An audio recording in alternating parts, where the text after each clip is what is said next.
সাগরের বিষয় গৌর বিষ্ণুপ্রিয়ার শুভ বিবাহ লীলা। সনাতন মিশ্রের কন্যা শ্রী বিষ্ণুপ্রিয়া দেবী প্রতিদিন বাবার বিষ্ণু পূজার জন্য সুরধনী গঙ্গায় থেকে জল আনতেন। যখন বিষ্ণুপ্রিয়া যেতেন তখন আবছাবছ অন্ধকার থাকত। সে সময় বিষ্ণুপ্রিয়া যেতেন বাবার বিষ্ণু পূজার জল আনতে। আজও গিয়েছে। আর সুরধনী গঙ্গার জলে আমার গৌর হরি নিজের দেহ কমলকে জলে ভাসিয়ে বদন কমলটা জলের উপরে ভাসিয়ে বসে আছে। আর আমার বিষ্ণুপ্রিয়া ওই গৌর রূপ দর্শন করে বাড়িতে এসে গায়ের সমস্ত অলংকার খুলে চাপা গাছের তলায় বসে আকাশের দিকে তাকিয়ে কেবল চোখের জলে ভেসে কাঁদছে, আর কিছু বলছে না।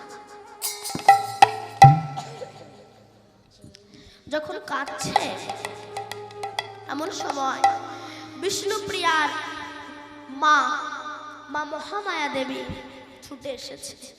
প্রিয়া, আই প্রিয়া, কি হয়েছে তোর? তুই চাপা গাছের তলায় বসে আছিস, এই ভিজা ভিজা বর্ষণে তুই কি হয়েছে?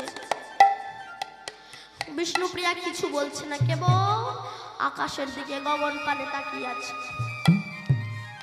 মহামায়া গিয়ে সনাতন মিশ্রকে বললো, দেখো তো স্বামী, জানি না আমাদের মেয়েটার কি হয়েছে, কোনো কিছুই বলছে না, কেবল আকাশের দিকে তাকিয়ে কাঁদছে। তুমি গিয়ে দেখো মেয়েটাকে যদি কিছু বোঝাতে পারো। সনাতন মিশ্র গিয়ে বলছে, মা, মারে তোর কি হয়েছে? তুই চাপা গাছের তলায় বসে বসে কাঁদছিস, আকাশের দিকে তাকিয়ে, তোর চোখের পলক পড়ছে না, কি হয়েছে তোর? বিষ্ণুপ্রিয়া কিছুই বলছে না, শুধু আকাশের দিকে তাকিয়ে কাঁদছে। যখন কাঁদছে সেই সময় সনাতন মিশ্র ঘরে এসে বললেন, মহামায়া, আমিও তো গিয়ে দেখলাম বিষ্ণুপ্রিয়া তো কিছুই বলছে না। জানো মহামায়া, কিছু কিছু কথা থাকে যেগুলো বাবা মার সঙ্গেও বলা যায় না।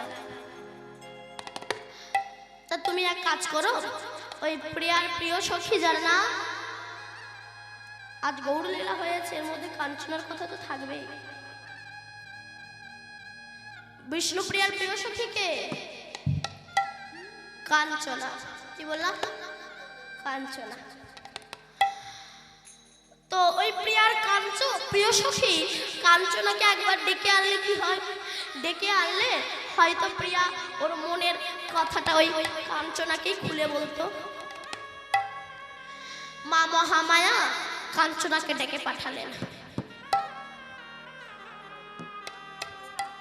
যখন কাঞ্চনাকে ডেকে পাঠালেন, কাঞ্চনা এসে বলল, মা, আমায় ডাকছো?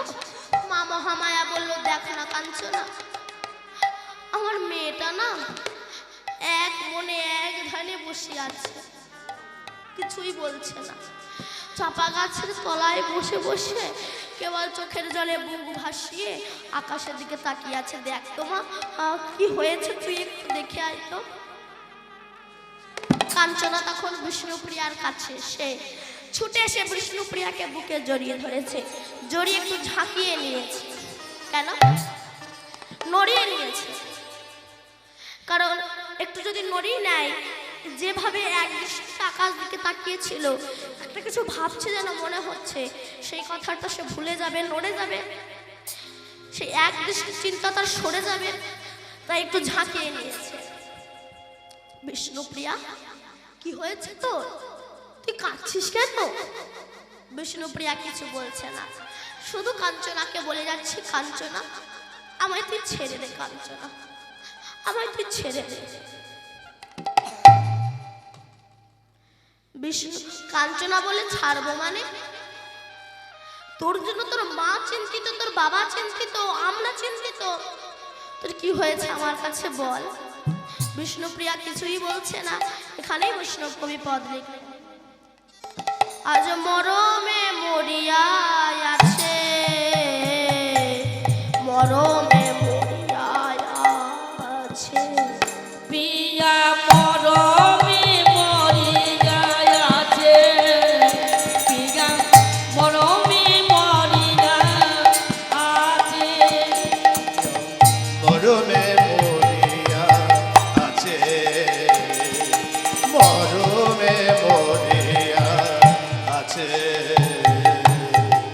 মরমে মরিয়া আছে, মরমে মরিয়া আছে। পিয়া মরমে মরিয়া আছে, পিয়া মরমে মরিয়া আছে। মরমে মরিয়া আছে, মরমে মরিয়া আছে। কি হয়েছে বলে বলে কি হয়েছে, কি হয়েছে, কি হয়েছে পিয়া তোরে কি হয়েছে, কি হয়েছে। আমাদের বিষ্ণুপ্রিয়া কি হয়েছে আরে বলে রে পিয়া তোরে কি হয়েছে। বল দেবিয়া কি হয়েছে। সনাতন তনয়া বিষ্ণুপ্রিয়া সোনা তোর তটায়া পিসিল পিয়া, নিরজনে বসে আছে মরমে মরিয়া আছে পিয়া, মরমে মরিয়া আছে। কি হয়েছে বলে বলে কি হয়েছে, কি হয়েছে। বল না প্রিয়া ওর কি হয়েছে বলে রে পিয়া তোর কি হয়েছে। বল রে প্রিয়া তোর কি হয়েছে। প্রিয়া তোর কি হয়েছে আমার কাছে খুলে বল। বিষ্ণুপ্রিয়া কিছুই বলছে না, কেবল কাঁদছে। তোর কি হয়েছে আমার কাছে বলতে পারছিস না? কাঞ্চনা মনে মনে ভাবছে না না আমাকে এমন একটা ফন্দি আনতে হবে যে বিষ্ণুপ্রিয়া মনের কথা বলতে বাধ্য হবে। কি ফন্দি বাঁধলেন না? কাঞ্চনা ভাবছে ওকে এমন একটা গল্প শোনাতে হবে ও মনের দুঃখের কথা বলবে। কি কথা? কাঞ্চনা তখন বিষ্ণুপ্রিয়াকে বলছে, বিষ্ণুপ্রিয়া শোন তোকে একটা গল্প বলি। তুই যেমন কাঁদছিস না ওই সুরধনির তীরে জল আনতে গিয়ে, তোর কি এমন হলো চাপা গাছের তলায় বসে কাঁদছিস? জানিস তোর মতো আর একজনের দশা হয়েছিল। সে কে না? বৃন্দাবনেশ্বরী শ্রীমতী রাধা রানী। রাধে রাধে। তোকে দেখে আমার সেই রাধা রানীর কথা মনে পড়েছে। শোন তুই যেমন সুরধনির তীরে জল আনতে গিয়ে কি হয়েছে তোর, তুই এখানে বসে আছিস, আর ওই রাধা রানী যমুনার তীরে জল আনতে গিয়ে তার প্রাণবধূকে দর্শন করে গৃহে ফিরে এসে পমাল গাছের তলায় বসে বসে তোর মতোই আকাশের দিকে তাকিয়ে কাঁদছে। আকাশের দিকে তাকিয়ে কাঁদছে। আর আমি যেমন তোর প্রিয় সখী কাঞ্চনা, আর ওই রাধা রানীরও অনেক সখী ছিল, অষ্ট সখী। ললিতা, বিশাখা, চম্পকলতিকা, ইন্দুরেখা, সুদেবী, রঙ্গদেবী, চিত্রা, সুচিত্রা আদি অষ্ট সখী ওই রাধার ছিল। রাধা কৃষ্ণ বিরহে কৃষ্ণের জন্য চোখের জলে ভেসে কাঁদছে। এই জন্য আমার কৃষ্ণ ভজন করতে গেলে, হরি ভজন করতে গেলে অনেক দুঃখ কষ্ট ব্যথা লাঞ্ছনা সহ্য করতে হবে, নইলে গৌর চরণ পাওয়া যায় না। কেমন বলি শুনো।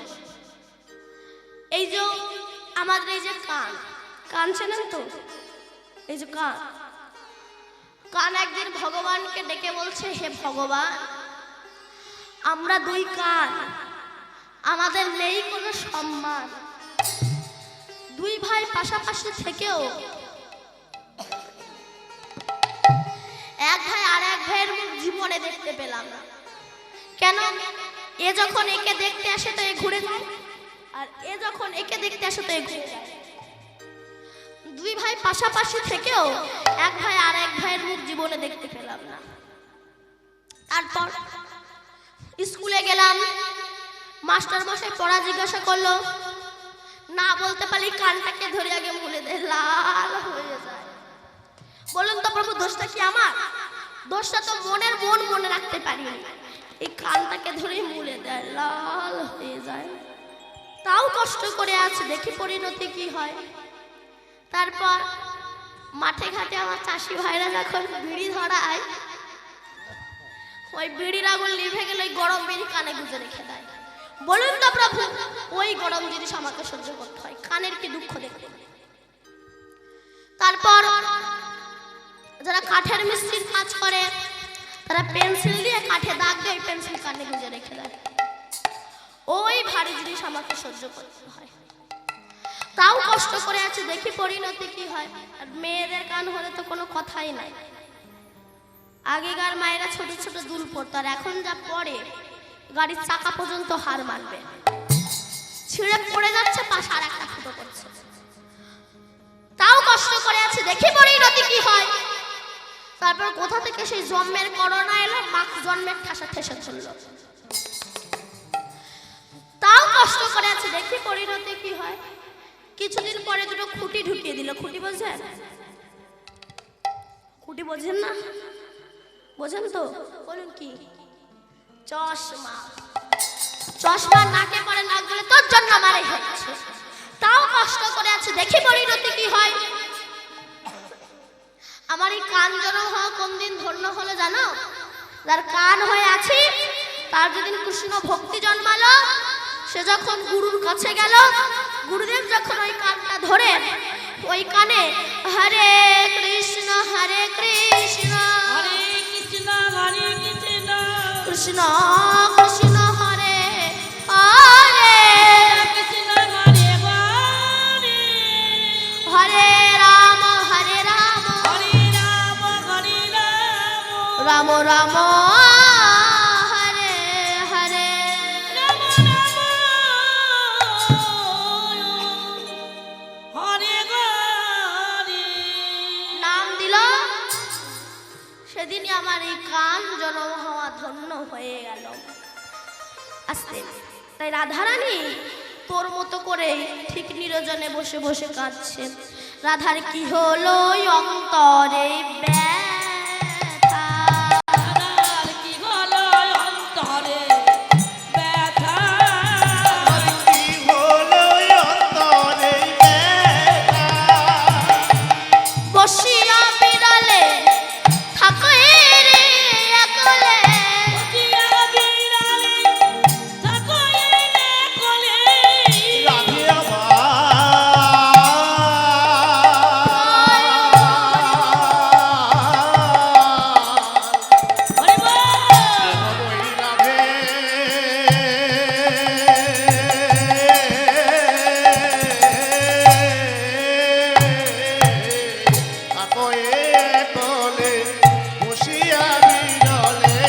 বসিয়া বিড়ালে থাকে রে একলে, বসিয়া বিড়ালে থাকো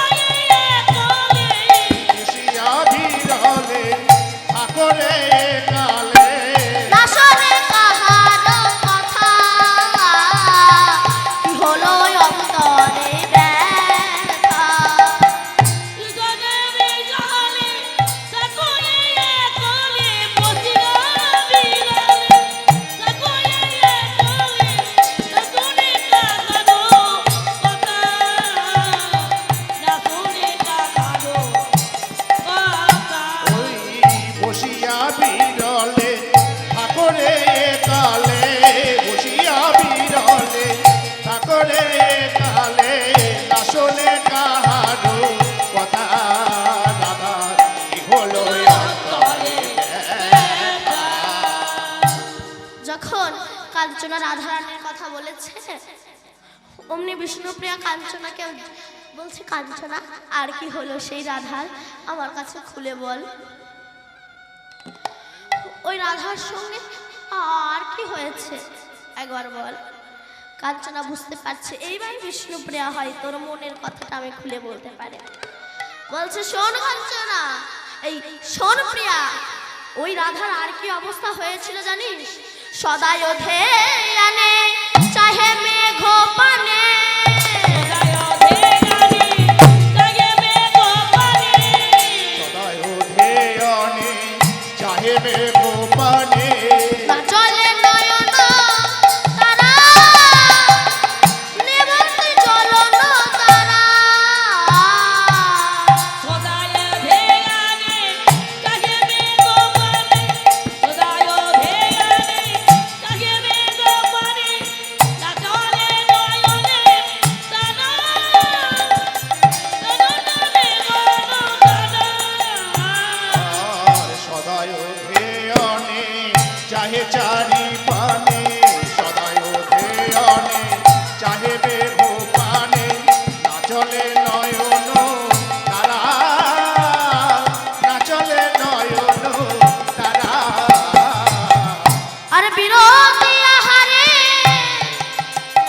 বলছে, কাঞ্চনাকে বিষ্ণুপ্রিয়া জড়িয়ে ধরে বলছে, কাঞ্চনা আমি এই কথা না বাবাকে বলতে পারিনি, মাকে বলতে পারিনি, কাউকে বলতে পারিনি, সেই কথা আজ তোর কাছে খুলে বলবো। বাইরে বাড়ি বাড়ি এই হলো কৃষ্ণ প্রেম, এই হচ্ছে গৌর প্রেম।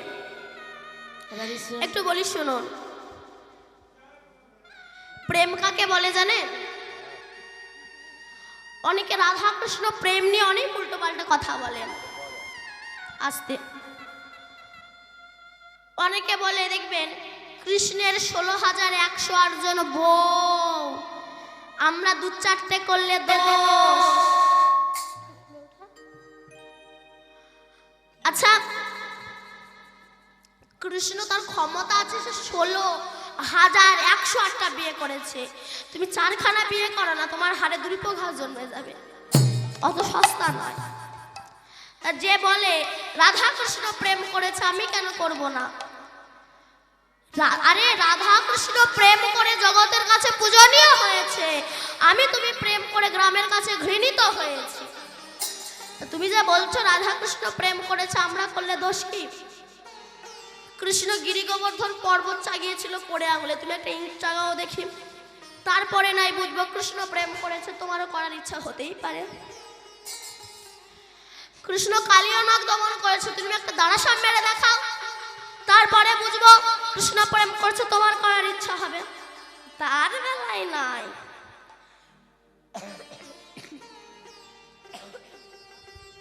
জানেন এই যে প্রেম কথাটা নিয়ে কত যাত্রা চলছে, কত থিয়েটার, কত অভিনয়, প্রেমের অপব্যাখ্যা। কিন্তু প্রেম কাকে বলে জানো? শোনো প্রেম কাকে বলে। রাস্তাঘাটের অসভ্যের মতো বলে বেরিও না রাধা কৃষ্ণ প্রেম করেছে আমি কেন করব না। প্রেম হলো 3 প্রকার, একটা হলো অশুদ্ধ প্রেম, একটা হলো বিশুদ্ধ প্রেম, একটা হচ্ছে প্রসিদ্ধ প্রেম। অশুদ্ধ প্রেম কাকে বলে? যে প্রেমে ইন্দ্রিয় সুখ ছাড়া আর কিছু পাওয়া যায় না, সেই প্রেমের নাম হচ্ছে অশুদ্ধ প্রেম। বিশুদ্ধ প্রেম কাকে বলে? যে প্রেমে আমার গোবিন্দ সুখ পাবে এবং আমি সুখ পাবো, সেই প্রেমের নাম হচ্ছে বিশুদ্ধ প্রেম। আর প্রসিদ্ধ প্রেম কাকে বলে? যে প্রেমে একমাত্র আমার গোবিন্দ সুখ পাবে, আমার সুখের কোনো প্রয়োজন নাই, সেই প্রেমের নাম হচ্ছে প্রসিদ্ধ প্রেম। কেমন না, মাঘ মাসে প্রচন্ড ঠান্ডাতে মা ছেলেকে নিয়ে শুয়ে আছে, ছেলে মায়ের কোলে পায়খানা করে দিয়েছে, মায়ের রাগ ধরে না, আমার কেন মরণ হয় না? এত লোকের মরণ হচ্ছে, আমার কপালে কি মরণ লেখা নাই? আমার কেন মরণ হয় না? মা এতবার বলে আমার কেন মরণ হয় না, কিন্তু মা একবারও বলে না আমার ছেলেটার কেন মরণ হয় না। এও একটা প্রেম, বাৎসল্য প্রেম। ছেলে মাকে ধরে পেটাচ্ছে, ক্লাবের ছেলেরা বলছে ঠাকুমা আপনার ছেলে আপনাকে মারছে, ওকে থানায় দেবো। বলে না না বাবা, কেন? ওকে পুলিশে পারবে। বাৎসল্য প্রেম। কামার প্রেম সম্পূর্ণ আলাদা। আমাদের জাগতিক জগতের প্রেমকে প্রেম বলা হয় না, কাম বলা হয়। আমাদের জাগতিক জগতের প্রেমটা কেমন জানেন? এই এক্ষুনি আছে এক্ষুনি নাই। কেন? দেখবেন যে একটু আগে বলতো তুমি আমার হাড়, তুমি আমার ফুসফুস, তুমি আমার কিডনি, তুমি আমার হৃৎপিণ্ড, তুমি আমার কলিজা, আমি তোমার, তুমি আমার, চিরদিনই তুমি আমার, আমরা অমর সঙ্গী, যুগে যুগে আমি তোমার, তুমি আমার লিভার, মরে যাওয়ার পরে সেই বলে তুমি আমার করোনা ভাইরাস। এটাই হচ্ছে জাগতিক জগতের প্রেম। যে একটু আগে বলতো তোমার ছাড়া আমি 1 সেকেন্ড থাকতে পারি না, কিছুক্ষণ পরে বলছে তোমারে দেখতে ইচ্ছে করে না। এটাই হচ্ছে জাগতিক জগতের প্রেম। কামার প্রেম সম্পূর্ণ আলাদা। কাম হচ্ছে অন্ধকার সাদিশা, প্রেম হচ্ছে নির্মল ভাস্কর। কাম হচ্ছে অন্ধকার, প্রেম হচ্ছে সূর্যের সমতুল্য। কাম হচ্ছে ভিখারি, প্রেম হচ্ছে মহাজন জ্ঞানী। কাম লোহার সমতুল্য, প্রেম স্বর্ণের সমতুল্য। কাম শুধু নিতে চাই, দিতে চাই না, আর প্রেম শুধু দিতে চায়, নিতে চাই না। হরি বল। এরই নাম প্রেম, এটাকেই প্রেম বলা হয়। তাই আমরা এই যে কৃষ্ণ প্রেম, গৌর প্রেমটা কেমন, গোবিন্দকে কত ভালোবাসলে তাকে পাওয়া যায়, এই প্রেমকে নিয়ে আমি একটু বলি, শোনো। এরপর আমি আবার লীলায় ফিরে যাব। শোনো, আমার গোবিন্দ প্রতিদিন সকালবেলা দন্তমার্জন করে বসতেন, আর প্রতিদিন রুক্মিণী 1 গ্লাস করে গরম দুধ আমার গোবিন্দকে খেতে দিতেন। আজও দিয়েছে। আজ দুধটা একটু বেশি গরম হয়ে গিয়েছে, এটা ভালোভাবে রুক্মিণী জানতো না। আর ভগবান ভক্তের দেওয়া বস্তু তো চেক করে খায় না, নুন হলো কি হলো না, ঝাল হলো কি হলো না তো চেক করে খায় না। যেমন সনাতন গোস্বামী পাদ শাক রান্না করে দিয়েছে, লবণ দেয়নি। তো ভগবান মদন গোপাল বল, রান্না করলি ভালো, একটু লবণ দিলি না। সনাতন বলছে, দেখো আমি গরিব মানুষ, আমার লবণ কেনার পয়সা নাই, লবণ যদি খেতে হয় বড় লোকের বাড়ি যাও। পরের দিন কি হয়েছিল, বিশাল লবণের জাহাজ আটকে গিয়েছিল না। ভগবান ভক্তের দেওয়া বস্তু তো চেক করে খায় না। তাই যেই না গরম দুধ খেয়েছে অমনি গোবিন্দের গলা পুড়ে গিয়েছে। আর যেই গলা পুড়ে গিয়েছে অমনি গোবিন্দ হা রাধে হা রাধে হা রাধে বলে চিৎকার করেছে। যেই না হা রাধে বলে চিৎকার করেছে, এমন সময় রুক্মিণী কৃষ্ণকে বলছে, আচ্ছা স্বামী, আমরা তোমার 16,100 অর্জন মহিষী আছি, তা আমাদের কি তোমার পছন্দ হয় না? তুমি সর্বক্ষণ রাধা রাধা রাধা রাধা করো। এই রাধাটা কে? বা এই রাধার মধ্যে কি আছে যা আমাদের মধ্যে নাই? কোন নায়িকা কিংবা শ্রীদাস স্বামীকে প্রশ্ন করে, আমার মধ্যে কি নাই যে ওর মধ্যে আছে যে তুমি ওকে এত ভালোবাসো? রুক্মিণী বলছে, আমাদের মধ্যে কি নাই যে ওই রাধার মধ্যে আছে, তুমি সর্বদা রাধা রাধা রাধা রাধা করো। গোবিন্দ বলে, রুক্মিণী তুমি কি কোনোদিনও রাধাকে দেখেছো? না তো। আচ্ছা তুমি আগে দেখে এসো বৃন্দাবনে আমার রাধাকে, তারপরে বলো আমি কেন রাধা রাধা নাম করি। এইবার রুক্মিণী ব্রজের পথে চলেছে রাধা নাম গাইতে।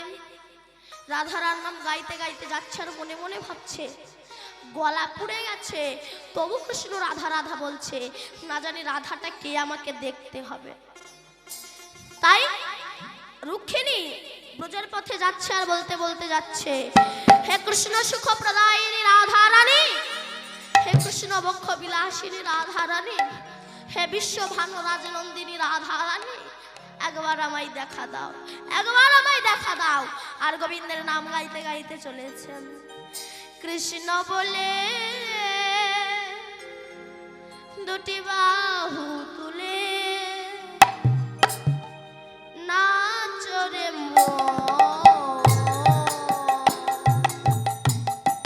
হরি বলে, কৃষ্ণ বলে বাহু তুলে নাচরে হরি বলে। একবার কৃষ্ণ বলে বাহু তুলে নাচরে মন হরি বলে।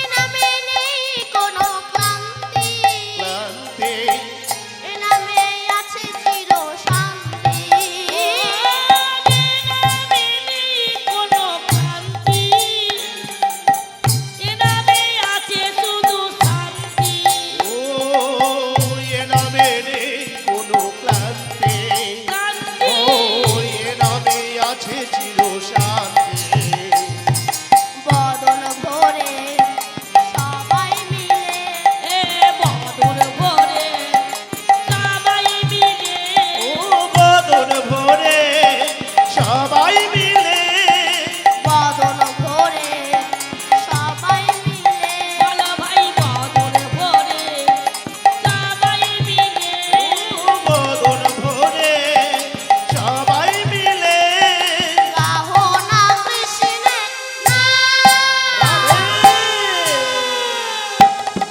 কৃষ্ণ বলে বাহু তুলে নাচরে মোর হরি বলে একবার কৃষ্ণ বলে বাবু তুলে নাচরে হরি বলে দূরে যাবে প্রতাপ জ্বালা, তোমরা জপ নামের মালা। ও দূরে যাবে পিতাব জ্বালা তোমরা বলো না নামের মালা ও দূরে যাবে পেতাব জ্বালা ও তোমরা জপো নামের মালা বদন ভরে সবাই মিলে এ বদন ভরে সবাই মিলে ও বদন ভরে সবাই মিলে গাহো না কৃষ্ণের নাম। রাধে কৃষ্ণ বলে বাহু তুলে নাচরে মোর হরি বলে একবার কৃষ্ণ বলে বাবু তুলে নাচরে হরি বলে একবার কৃষ্ণ বলে বাহু তুলে না তোরে মোর হরি বলে। না বলে বাবু তুলে নাচরে হরি বলে নাচরে মোর হরি বলে তাই রাধারানী রাধা এই রুক্মিণী রাধা দেখা দাও বলে বৃন্দাবনের পথে যেতে যেতে দেখলেন এক অপরূপ রূপ সুন্দরী দাঁড়িয়ে আছে। রুক্মিণী গিয়ে যেই না তাকে প্রণাম করতে গেল, সে সখী বলছে, আহা এ কি করছো, প্রণাম করছো কেন? তুমি যাকে প্রণাম করছো ভাবছো আমি সে নই, আমি সেই শ্রীমতী রাধা রানীর শ্রীচরণের দাসী ললিতা সখী। রুক্মিণী ভাবছে, আহা যার সখী এত সুন্দর দেখতে, না জানি সেবা কত সুন্দর দেখতে হবে। রুক্মিণী বলছে, আচ্ছা ললিতা সখী বলতে পারো কোথায় গেলে রাধার কাছে যেতে পারবো? রুক্মিণী বললেন রাধা রানীর সখী যে ললিতা এই পথ ধরে চলে যাও, এই পথ ধরে গেলে 7টা দ্বার পড়বে, আর 7টা দ্বারে প্রতিটা দ্বারে আমার মতো একটা করে সখী দাঁড়িয়ে আছে, আমার মতো একটা করে সখী দাঁড়িয়ে আছে। 7টা দ্বার ভেদ করলে তবেই রাধার কাছে যেতে পারবে। তাহলে রাধা কি অত সস্তা বস্তু? রাধা তাহলে যে সে হয়ে যেতে পারত, রাধা যে সে হতে পারে না। রাধা কাকে বলে শুনুন। আপনি ব্রহ্ম মুহূর্তে উঠুন, উঠে স্নান করুন, স্নান করে পদ্মাসনে বসে যান, পদ্মাসনে বসে নয়ন মুদ্রিত করে কুলকুলন্ডিনী শক্তিকে জাগ্রত করে মণিপুর মূলাধার আগ্রা চক্র সতীশানকে ভেদ করে 7 ফোঁটা রক্ত ভিয়ান করে যে 1 ফোঁটা শক্তিবিন্দু তৈরি হয়, যেটাকে ব্রহ্ম বস্তু বলা হয়, সেটাকে নিম্নগামী না করে শ্বাসের দ্বারা যিনি ঊর্ধ্বগামী করে রাখতে পারেন মহাজন তাকেই রাধা নামে আখ্যা দিয়েছে। হরি বল ঊর্ধ্ব হইতে নিম্নগামী যার নাম ধারা, নিম্ন হইতে ঊর্ধ্বগামী তার নাম শ্রীমতী রাধা। সরাই সর্জ ছাইটামে আছে অবস্থা, আছে অবস্থা ঊর্ধ্ববিন্দু দিয়া তাহে কইল শক্তিরা, হইল শক্তি পুরুষ প্রকৃতি তাহে কইল আধা আধা, আর বিচারিয়া বর্গ মুনি নাম রাখিলেন রাধা। আরে বিচারি বর্গ মুনি নাম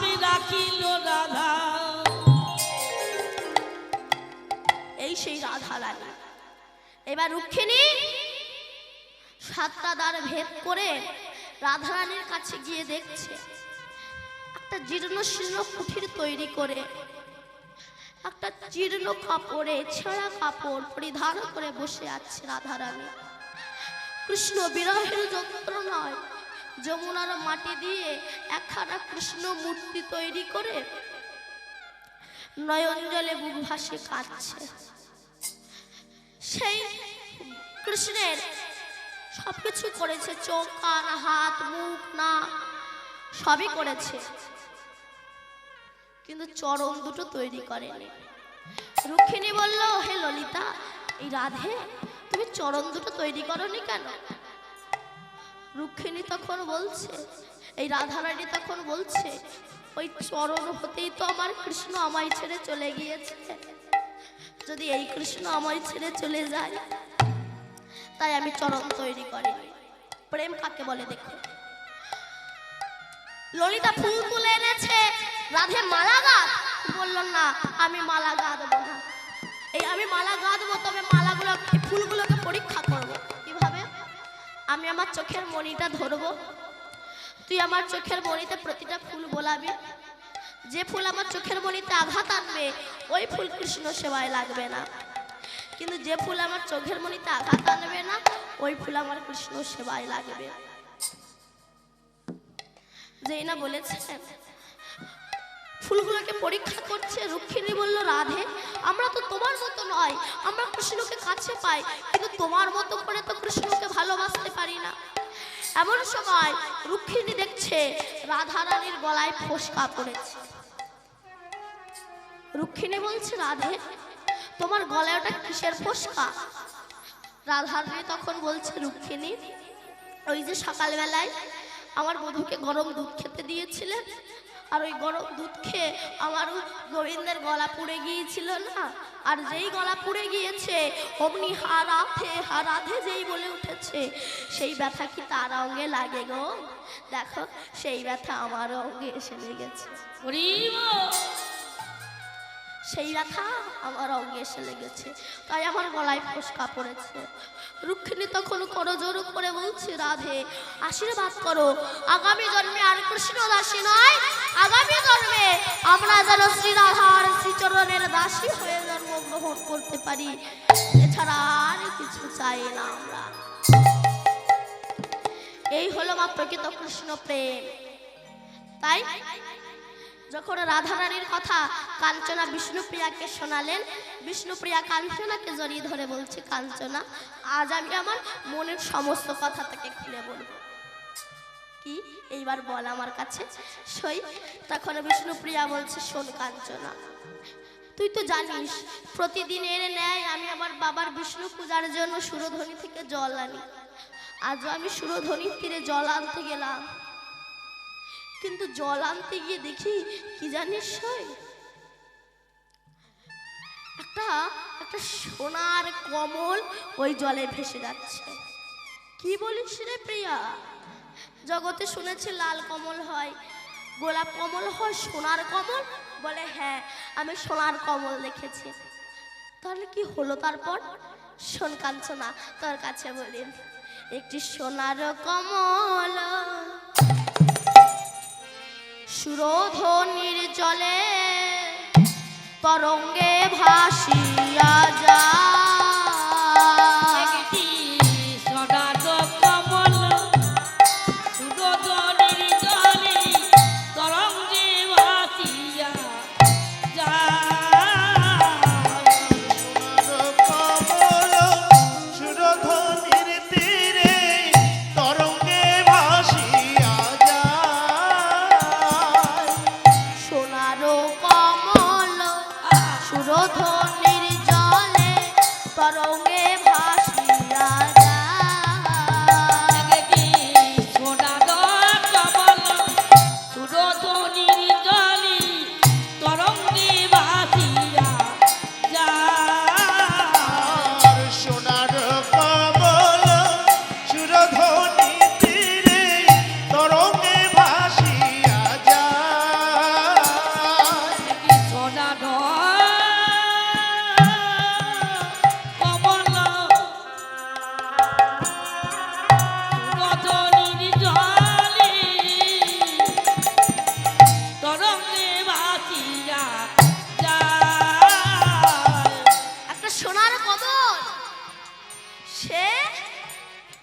সুরধনির জলে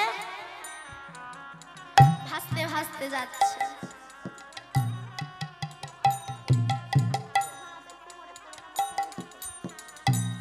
যে রাধে, একটা সোনার কমল। আমার মনে হলো কি জানিস কাঞ্চনা, ওই সোনার কমলটাকে আমি ধরবো। তাই কাঞ্চনা, শুনছিস তো মন দিয়ে? হ্যাঁ, শোন, আমি যখন ওই সোনার কমলটাকে ধরার জন্য, ওই সোনার পদ্ম ফুলটা ধরার জন্য ধীরে ধীরে ধীরে ধীরে নামলাম সুরধনির জলে, কিন্তু কি হলো জানিস কাঞ্চনা?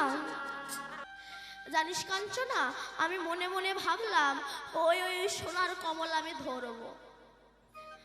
আমার মনে বড় ইচ্ছা ওই সোনার কমল আমি ধরে আমি আমার খোপায় গেথে নদীয়ার পথে পথে কত গরম করে ঘুরে বেড়াবো। তাই আমি সেই ভেবে কি করলাম জানিস, আমার নিজের প্রাণের মায়া ছেড়ে সুরধনির জলে পুরো গলা পর্যন্ত নেমে ওই কমলটাকে ধরলাম। বাহু পোষা রিয়া সোনা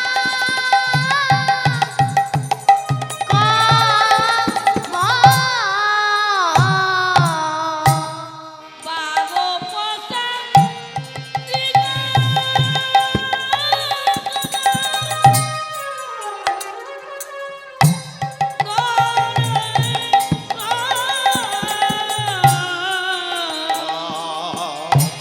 বাহু বসারিয়া সোনার কমল হৃদয় মা ছাড়ে ধরেছি, আলি দনে মা ধরে ধরেছি, আর হৃদয় মা ছাড়ে ধরেছি। আরে সোনার কমল ধরে ফেলেছিস? হ্যাঁ ধরেছি। তারপর কি হলো একবার দেখা, ওই সোনার কমল আমাকে এনে দেখা। আমার না তোর কথা শুনে খুব ইচ্ছা হচ্ছে, জানা প্রিয়া, একবার এনে দেখা না সোনার কমল। তারা কাঞ্চনা, আমার কথা এখনো শেষ হয়নি। যেই নয় সোনার কমলকে আমি বুকে জড়িয়ে ধরেছি, দেখি কিনা আমার হাতে দুখানা পা। কি বললি প্রিয়া, তোর হাতে দুখানা পা? তাহলে নিশ্চয়ই কোনো মরা মানুষ সুরধনির জলে ভেসে যাচ্ছিল। আর ওই সুরধনি এই সূর্যের কিরণে অঙ্কটা তার সোনার বরণ হয়ে গিয়েছে। আর তুই ওই সোনার বরণ থেকে সোনার পদ্ম ফুল ভেঙেছিস। না রে কাঞ্চনা, না, ওটা কোনো মরা মানুষ না, ওটা জীবিত মানুষ। তাহলে তারপরে দেখি কি না তার দুটো আমার হাতের ওপরে এসে পড়েছে। তারপর কি হলো কাঞ্চনা? শোন তারপর কি হলো প্রিয়া, শোন কাঞ্চনা। সোনার মানুষ নহে সোনার কমল, সোনা ডোবা লুসো নদী সোনার কমল,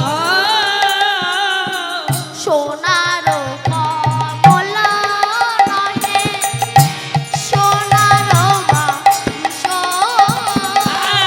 আরে সোনার কমল নদী সোনার মানুষ,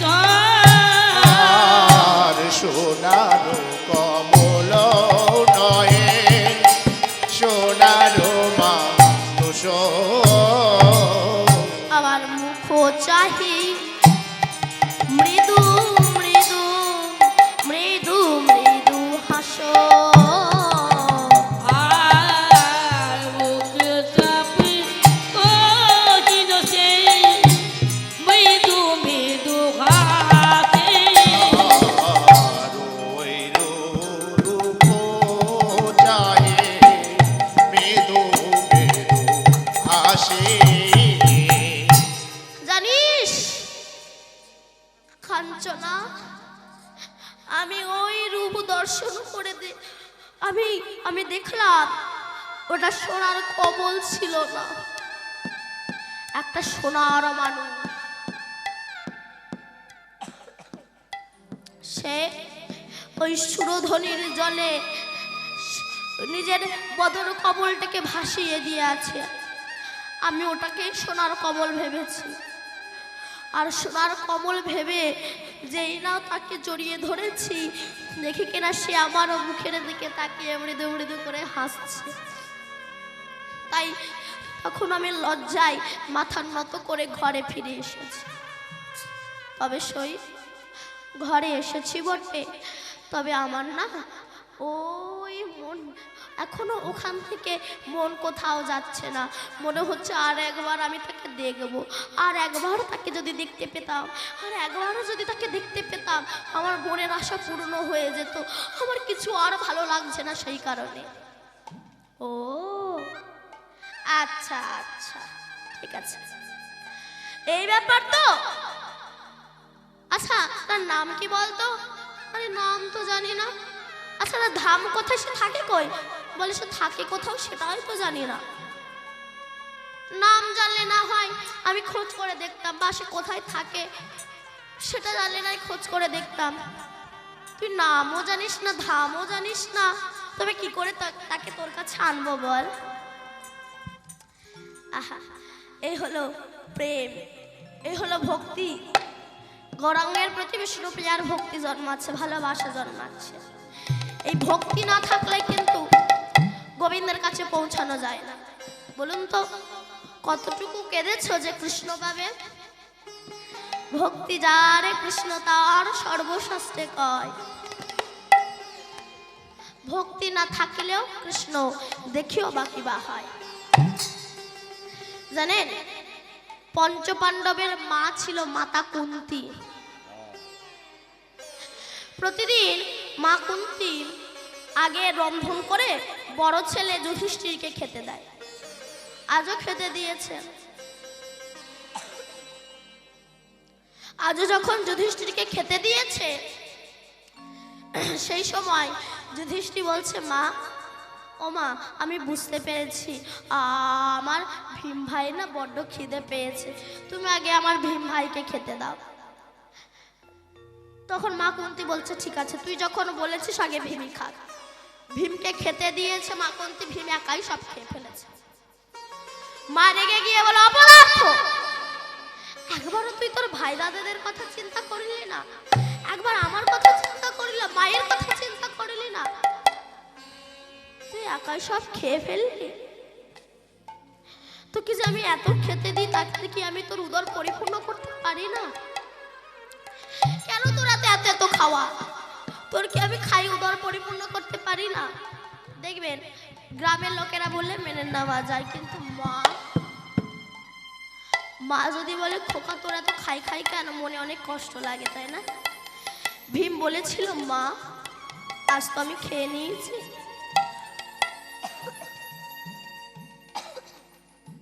কিছু করতে পারবো না আমি, তা তুমি আমার কাছে কিছু চাও, আমার প্রাণ থাকতে থাকতে আমি তাই তোমাকে দান করব। মা কুন্তী বলল, একটু খাওয়ার খোটা দিয়েছি বলে তোর এত অহংকার? তোর কাছে যা চাইবো তাই দিতে পারবি? হ্যাঁ মা, চাও, আমি তোমার কাছে দেব। তখন মা কুন্তী বলছে, ঠিক আছে। এই হস্তিনাপুর থেকে কৃষ্ণ দ্বারকায় চলে গিয়েছে, পারবি তুই কয়েক মিনিটের মধ্যে আমার কৃষ্ণকে আমার কাছে নিয়ে আসতে? ভীম বলছে, মা আমার জীবন থাকতে থাকতে আমি সেই কাজ করব, আমি পারবো কৃষ্ণকে এনে দিতে। যুধিষ্ঠির বলছে, তুই আনবি কি করে, সে আসবেটা কি করে? এখান থেকে দ্বারকায় যেতে গেলে 3 দিনের রাস্তা, সে আসবে কি করে, তুই আনবি কি করে? বলে, দেখো না দাদা, মা কয়েক মিনিট নয়, আমি কয়েক সেকেন্ডের মধ্যে কৃষ্ণকে এখানে নিয়ে আসবো। এই বলে ভীমের হাতে যে গদাটা ছিল মা, 80 মণ ওজনের গদা, ওই গদাটাকে শূন্যের ওপরে 3 বার ঘুরিয়ে একেবারে শূন্যে ছুঁড়ে দিয়েছে। আর যে সোজাসুজি গদাটা পড়বে না, ওই সোজাসুজি আমার ভীম দাঁড়িয়ে ডাক দিয়েছে, কৃষ্ণ।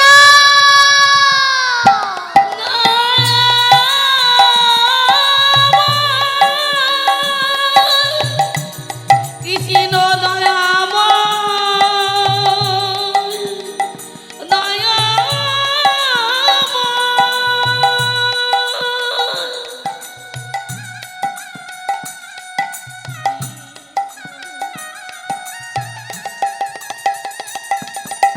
যেই কৃষ্ণ বলে ডাক দিয়েছে, সবে আমার গোবিন্দ হস্তিনাপুর থেকে দ্বারকায় শেষে বসবে, আবার উঠে চলে যাচ্ছে।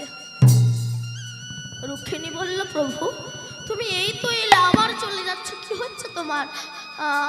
রুক্মিণী, আমি পরে বলবো, আমার ভক্ত বিপদে পড়েছে, আমাকে যে তার কাছে যেতে হবে, তার কাছে যেতে হবে আমায়। এই বলে গোবিন্দ 3 দিনের রাস্তা কয়েক সেকেন্ডে ভীমের সামনে এসে দাঁড়িয়ে গদাটাকে এক হাতে ধরেছে, আর এক হাতে ভীমকে তুলেছে। ভীম, কেন এমন করতে গেলি? এক্ষুনি যদি তোর মৃত্যু হয়ে যেত। ভীম বলছে, কৃষ্ণ, আমি যদি এক্ষুনি তোর মূর্তির সামনে গিয়ে বলি, কৃষ্ণ আমার মা ডেকেছে, তুই আয়, তুই আসতিস না, কিন্তু এমন একটা কল করিস, তোকে আসতে বাধ্য হয়েছে। কুন্তি দেখছে ভীমের বুকে আমার গোবিন্দ দাঁড়িয়ে আছে, বুকে জড়িয়ে রেখেছে। তখন মা কুন্তি ভীমের কাছে গিয়ে চরণ তরে বসে বলছে, ভীম, আমি তোকে প্রণাম করব না, আমি তোর মা হয়ে যদি তোকে প্রণাম করি তবে তোকে নরকে পাঠানো হবে, আমি প্রণাম করব না তোকে। কিন্তু আমি তোর মা হয়ে তোর কাছে একটা জিনিস চাইবো, দিবি বাবা? বলো মা। আচ্ছা, তোর ভিতরে যে, তোর হৃদয়ে যে কৃষ্ণ প্রেম আছে, যে কৃষ্ণ ভক্তি আছে, কৃষ্ণকে বলিস না ওই ভালোবাসা, ওই প্রেম যেন একটু আমার হৃদয়ে দেয়। করিব এটা তোর কৃষ্ণকে একটু বলিস না রে। এই হলো ভক্তি। ভক্তির টানে গোবিন্দ ছুটে আসতে বাধ্য হয়। কাঞ্চনা তখন বলছে, আচ্ছা প্রিয়া, তোর জন্য আমি সেই মানুষটা কিনে দিতে পারি, আচ্ছা সে দেখতে কেমন আগে আমার কাছে বল। তখন বিষ্ণুপ্রিয়া বলছে, কাঞ্চনা, সে দেখতে কেমন জানিস? তার চাচর চিকর কেশ, অঙ্গকান্তে সোনার বর্ণ, ভক্তদের নিয়ে হরিনাম করে, আজান লম্বিত ভুজ তুলে। আমি সেই রূপের মানুষকে দেখেছি। ও ও আমি বুঝতে পেরেছি তুই কার কথা বলছিস। শোন, তুই যার কথা বলছিস তাকে কেউ বলে বিশ্বম্ভর, কেউ বলে নিমাই, কেউ বলে শচীনন্দন, কেউ বলে জগন্নাথ মিশ্রের দুলাল, কেউ বলে নিমাই পণ্ডিত, কেউ বলে গৌরাঙ্গ সুন্দর। তুই তাকে দেখে এসেছিস তাই না? তখন বিষ্ণুপ্রিয়া বলছে, হ্যাঁ সই, আমি ওই রূপ দেখেছি। জানিস সই, সজনী দেখিনু গৌরাঙ্গ চাঁদে, সজনী দেখিলাম গৌরাঙ্গ চাঁদে, সজনী দেখিনো গৌরাঙ্গ চাঁদে, দেখিনু গৌরাঙ্গ চাঁদে, আমি দেখিলাম গৌরাঙ্গ চাঁদে, সজনী দেখিনো গৌরাঙ্গ চাঁদে। আবার অরূপ দেখিয়া আকুলি বিকুলি, অমুক দেখিলা আকুলি বিকুলি, অরূপ দেখিয়া আকুলি বিকুলি, প্রীতি পড়িলাম ফাঁদে, দেখিনু গৌরাঙ্গ চাঁদে। অরূপ দেখিয়া আকুলি বিকুলি, অরূপ দেখিয়া আকুলি বিকুলি, পড়িলাম প্রীতি ফাঁদে, দেখিনো গৌরাঙ্গ চাঁদে। কাঞ্চনা, তবে আমি গৌরকে তো দেখে এসেছি, গৌরকে দেখে এসে এখন আমার কি মনে হচ্ছে জানি? কি মনে হচ্ছে? এইবার বিষ্ণুপ্রিয়া অন্তরঙ্গের কথাগুলো সব কাঞ্চনাকে বলছে, শোন কাঞ্চনা, আমার এখন মনে হচ্ছে গৌর যদি পদ্ম ফুল না হয়ে অন্য কিছু হতো তবে আমি তাকে ধরার চেষ্টা করতাম। কি হতো? এখানে বিষ্ণু কবি লিখলেন কি, গৌর যদি হইতো কালো, যদি কত কালো, গৌর যদি হইতো কালো, তবে কাজল করিয়া নয়নে পড়িতাম, করি না নয়নে পড়িতাম, ওই কাজল করিয়া নয়নে পড়িতাম, কত না দেখাতো ভালো, গৌর যদি হইতো কালো। ওই কাজল করিয়া নয়নে পড়িতাম, কাজল করিয়া নয়নে পড়িতাম, কত না দেখাতো ভালো, গৌরাঙ্গ হইতো কালো। প্রিয়া, তোর মাথা খারাপ হয়ে গিয়েছে? সোনার বরণ গৌরীকে তুই কালো বানিয়ে দিলি। তখন বিষ্ণুপ্রিয়া বলছে, কাঞ্চনা, আমি তো তাকে কাজল করে নয়নে রেখে দিতাম, কখনো যেতে দিতাম না। আচ্ছা, কাজল তো নাই হবে না, আচ্ছা আর কি হলে ভালো হতো? তখন আমার বিষ্ণুপ্রিয়া বলছে, শোন কাঞ্চনা, আমার গৌর হরি কাজল না হয়ে যদি আমার গৌর হরি মতি হতো, গৌর যদি হইতো মতি, আমার গৌর যদি কত মতি, আমার গৌর যদি হতো মতি, তবে হার করিয়া গলায় পড়িতাম, আর করি না গলায় পড়িতাম, কাঞ্চনা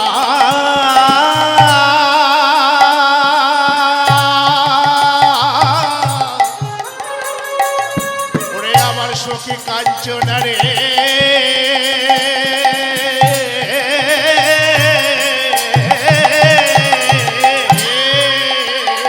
আমার আলো করিয়া গলায় পড়িতাম, শোভাতে হইতো অতি, গৌর যদি হইতো মতি, আরো করিয়া গলায় রাখিতাম, আরো করিয়া গলায় রাখিতাম, কত না হইতো মতে, গৌর যদি হইতো মতে।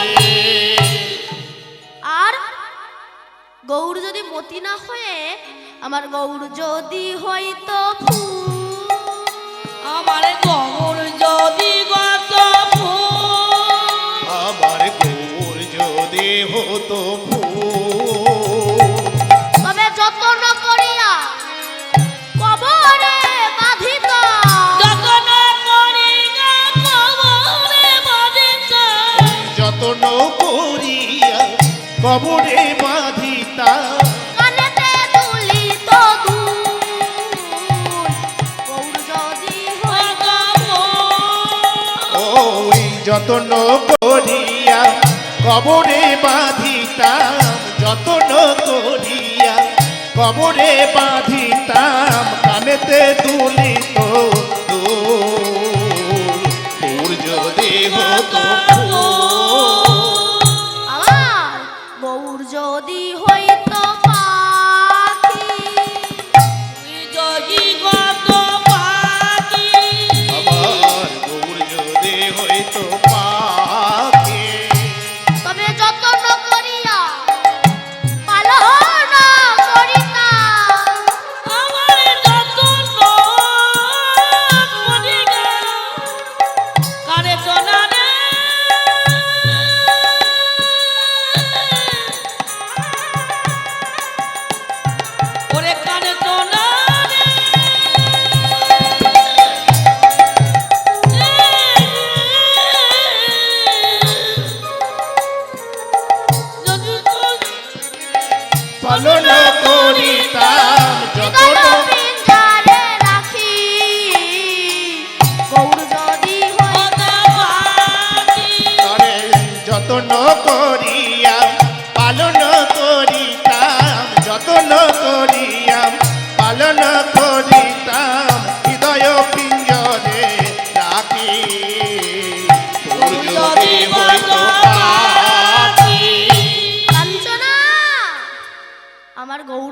কাজল হতো, তবে আমার গৌরহরিকে আমি নয়নে পড়তাম, কত দেখতে ভালো লাগতো বল। যদি কাজল না হয়ে যদি আমার গৌর ফুল হতো, তবে ওই ফুল আমি আমার কবরে বেঁধে, খোপায় বেঁধে নদী আর পথ দিয়ে যাব, আর গল্প করতে করতে যাব, আমি গৌর সাজে সেজেছি, আমি গৌর সাজে সেজেছি। তারপর আমার গৌর যদি ফুল না হয়ে যদি মতি হতো, আমার গৌর হরিকে হার করে গলায় পড়তাম, শোভা যে হইতো অতি। তাও হলো না। আমি তারপরে ভাবলাম আমার গৌর যদি পাখি হতো, তবে তাকে এই হৃদয় পিঞ্জরে রেখে দিতাম। এইবার জ্ঞানদাস ঠাকুর বলছে, মা বিষ্ণুপ্রিয়া, তুমি তো এতক্ষণ বললে আমার গৌর যদি কাজল হতো তুমি নয়নে পড়তে, যদি ফুল হতো মাথায় গুঁজতে এবং কানে দুলতো দুল, তোমার গৌর যদি মতি হতো তুমি গলায় পরিধান করতে, যদি গৌর পাখি হতো হৃদয় পিঞ্জরে রাখতে। কিন্তু শোনো মা, এবার আমারও কিছু বলার আছে। কি? গৌর যদি হইতো মধু, যদি গত মধু, আমার গৌর যদি হইতো মধু, তবে আস্বাদ করিয়া যতন করিয়া, আমার আস্বাদন করিয়া যতন করিয়া, আস্বাদন করিয়া যতন রাখিতাম, অজিত ফুলের বধূ, গৌর যদি হইতো মধু, গৌর যদি মধু হতো তবে তুমি সেই মধু পান করতে। এইবার তখন বিষ্ণুপ্রিয়া কাঞ্চনাকে জড়িয়ে ধরে বলছে, কাঞ্চনা, আমি তাকে দর্শন করে এসে আর থাকতে পারছি না, সেই কারণে আমার মন মতি আর ভালো নেই রে। যদি একবার তাকে দেখতে পেতাম তবে হয়তো ভালো হতো, কিন্তু আর কি কবে তাকে দেখতে পাবো, কবে তার সঙ্গে দেখা হবে, কবে তাকে একটু ছুঁতে পারবো। আস্তে তখন বিষ্ণুপ্রিয়া কাঞ্চনা বলছে, কাঞ্চনা শোন, তুই এখানে বসে বসে গৌর নাম জপ কর। গৌর নাম জপ করলে গৌরের কৃপা হলে গৌর অবশ্যই নেমে আসবেন, তোর সঙ্গে তার মিলন হবে। তুই গৌর নাম জপ কর। আর শুধু গৌর নাম জপ করলে হবে না, তুই যে ঘাটে স্নান করতে যাস তার পাশের ঘাটে এক ভদ্র মহিলা স্নান করতে আসে, নাম তার সচিমা। সে হলো এই নিমাই পণ্ডিতের মা। তুই গিয়ে তার কাছে প্রণাম করে বলবি, মা আমি তোমার কাছে আশীর্বাদ নিতে এসেছি, শুনেছি তুমি নাকি অনেক ভাগ্যবতী মা, তা আমি তোমার কাছে অনেক আশা করে এসেছি, আমাকে তুমি আশীর্বাদ করো। আমি যে কাজ সম্পূর্ণ করতে চাইছি সেই কাজ যেন সম্পূর্ণ হয়, সেই আশা যেন আমার পূর্ণ হয়, তুমি আশীর্বাদ করবেন। এই কথা তুই সচিমাতাকে বলে আসবি। আর যখনই সচিমাতাকে বলে আসবি, সচিমাতা যদি আশীর্বাদ করে তাহলে জানবি নিমাই পণ্ডিতের সঙ্গে তোর বিবাহ হবে। তাই তো? এইবার বিষ্ণুপ্রিয়া বসে বসে গৌর নাম জপ করছে, আর গৌর নাম জপ করতে করতে পরের দিন ভোরবেলা যে ঘাটে আমার সচিমা স্নান করতে আসে সেই ঘাটে বিষ্ণুপ্রিয়া এসেছে। এসে সচিমাতাকে দর্শন করে ষষ্ঠাঙ্গে প্রণাম করেছে।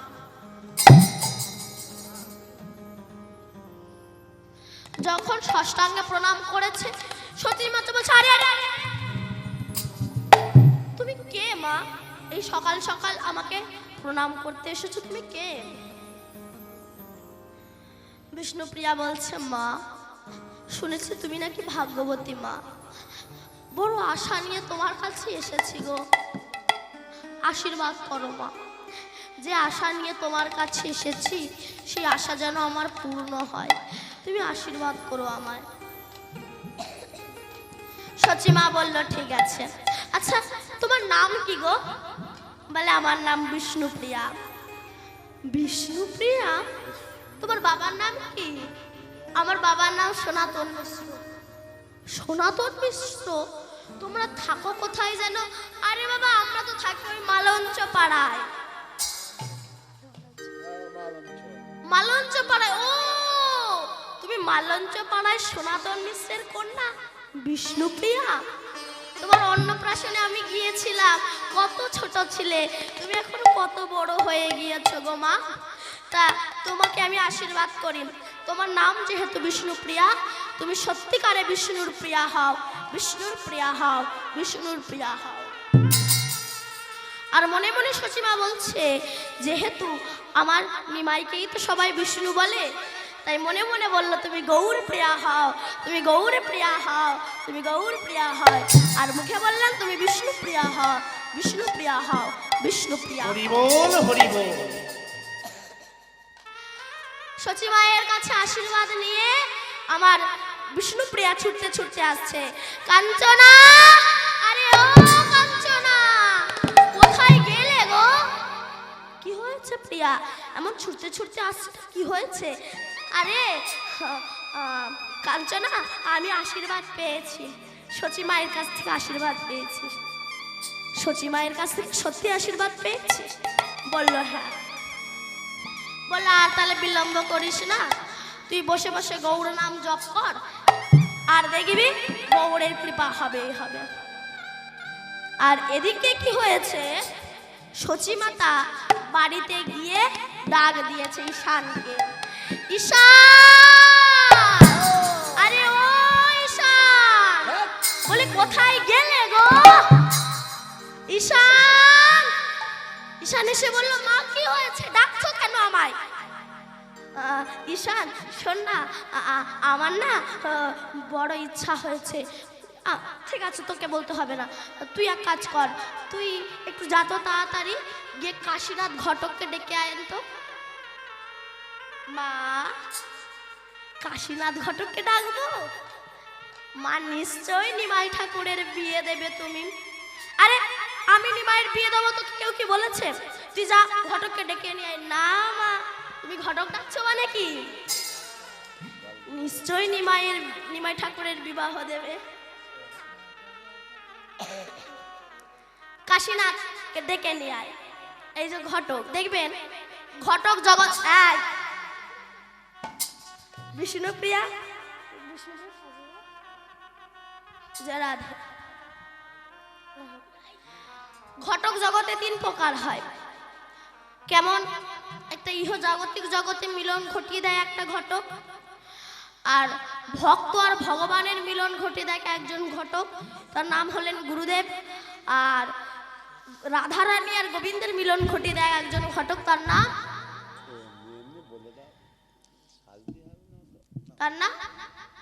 বড়াই মা, যে রাধে। ঘটক জগতে তিন প্রকার হয়। দেখবেন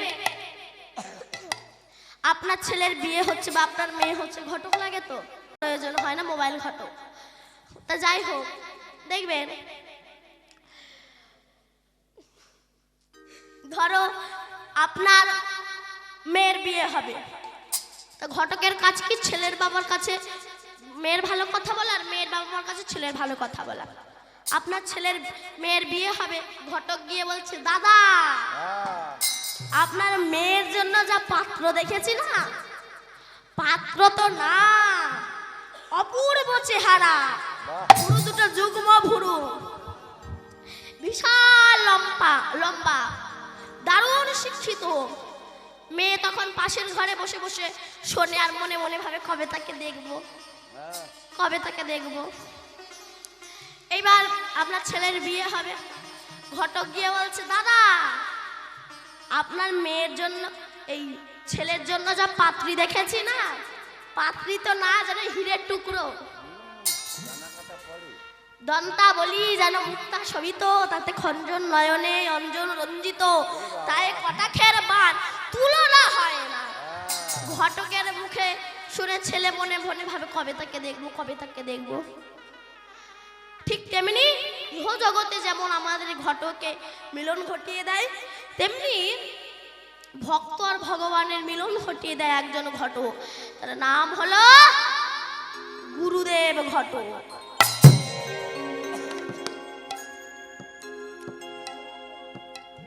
গুরুদেব ঘটক, তাই গুরুদেব থাকলে ঘটক যদি ভালো হয় টেরা মেয়ে লক্ষ্মী হয়, তেমনি গুরু যদি ভালো হয় অভক্ত ভক্ত হয়।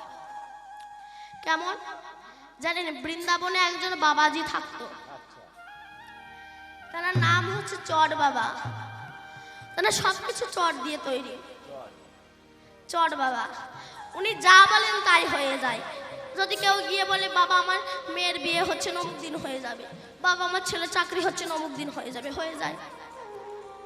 এখন এক চোর, সে মনে মনে ভাবছে ওই সাধু যা বলে তাই হয়ে যায়, তাহলে আমি ওই সাধুর কাছে দীক্ষা নেব, আর দীক্ষা নিলে আমার একটা অধিকার হবে, আর যখন অধিকার হবে আমি বলবো ওই গুরুদেবের কাছে আশীর্বাদ চাইবো, আমি চুরি করব কেন ধরা না পড়ে এই আশীর্বাদটা চেয়ে নেব।